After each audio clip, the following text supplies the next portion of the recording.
Docteur Agis, président du SAG, pourquoi avoir choisi d'implanter une antenne dans le sud Basse-Terre? Il y a 3 raisons à cela. C'est depuis plusieurs années une demande récurrente de nos membres bénévoles actifs de ce secteur. Et je veux ici souligner leur engagement ainsi que leur mobilisation qui n'a jamais faibli malgré les incompréhensions et les quiproquos à l'origine de ce délai. Deuxièmement, il s'agit d'un réel besoin. Vous savez, l'action du SAG ne se limite pas qu'à la distribution de repas et de vêtements. Cette antenne qui rayonnera dans le sud Basse-Terre et la côte sous le vent sera un outil efficace pour intervenir dans d'autres secteurs au plus près des nécessités. Par exemple, lutter contre l'illettrisme, apprendre à gérer son budget économique, faire de l'éducation nutritionnelle et sanitaire et bien d'autres domaines encore. Et troisièmement, conscient des nombreuses frustrations que cette situation a pu occasionner de part et d'autre, le conseil d'administration du SAG a décidé d'y mettre fin cette année. Comment cette action sera-t-elle concrètement mise en œuvre en 2017 grâce aux dons issus de la collecte annuelle?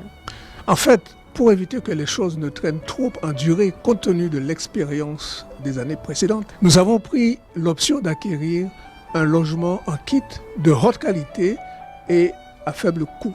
Ce logement de 32 mètres carrés sera installé sur la plateforme existante sur le site de circonvallation dans la ville de Basse-Terre. Nous aurons bien entendu encore besoin de nos membres bénévoles, nos artisans de la région pour les menus travaux de peinture, de plomberie, de raccordement au réseau électrique, etc.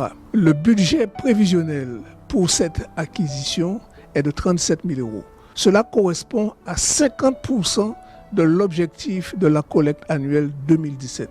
Et vous comprenez que la mobilisation générale de nos membres sera très importante, particulièrement dans ce secteur-là.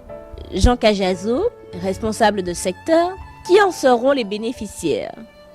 Alors, ce sont toutes ces personnes en grande difficulté vivant dans la région de Basse-Terre. Et évidemment, quand je parle de la région de Basse-Terre, je parle aussi de ceux de la Côte-sous-le-Vent et je pense à la commune de Pointe-Noire, mais aussi à la commune de Déhay. Alors, nous avons des familles en difficulté, mais nous avons aussi des personnes vivant seules. Aujourd'hui, comme moi, vous le savez, la précarité frappe à toutes les portes, sans exception. Aujourd'hui, le seul centre que nous possédons en Guadeloupe se trouve plus ou moins à 70 km de Bouillante. Vous comprenez que la distance elle est très longue et que c'est très difficile pour ces personnes de sortir du côté de Bouillante ou du côté de Pointe-Noire ou de Déhay, voire même de vieux habitants ou de Baïf pour arriver jusqu'à Pointe-à-Pitre. Donc ça va être un moyen plus facile mais aussi plus adapté pour ces personnes d'aller du côté de Basse-Terre.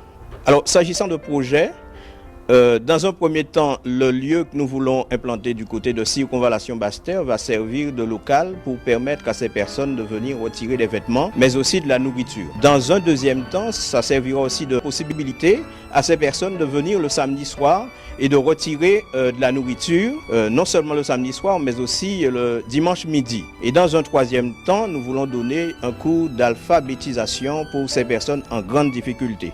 En une phrase, nous voulons dire simplement que nous cherchons à joindre l'utile à l'agréable.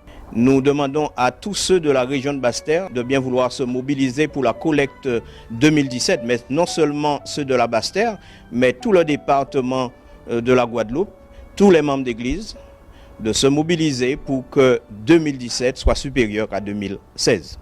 Comment pouvez-vous agir? N'hésitez pas, du 23 au 30 avril prochain, à solliciter vos parents, amis, voisins, collègues et autres afin de soutenir l'action du SAG. En outre, le SAG étant reconnu d'intérêt général, un reçu fiscal vous sera délivré pour votre déclaration des revenus.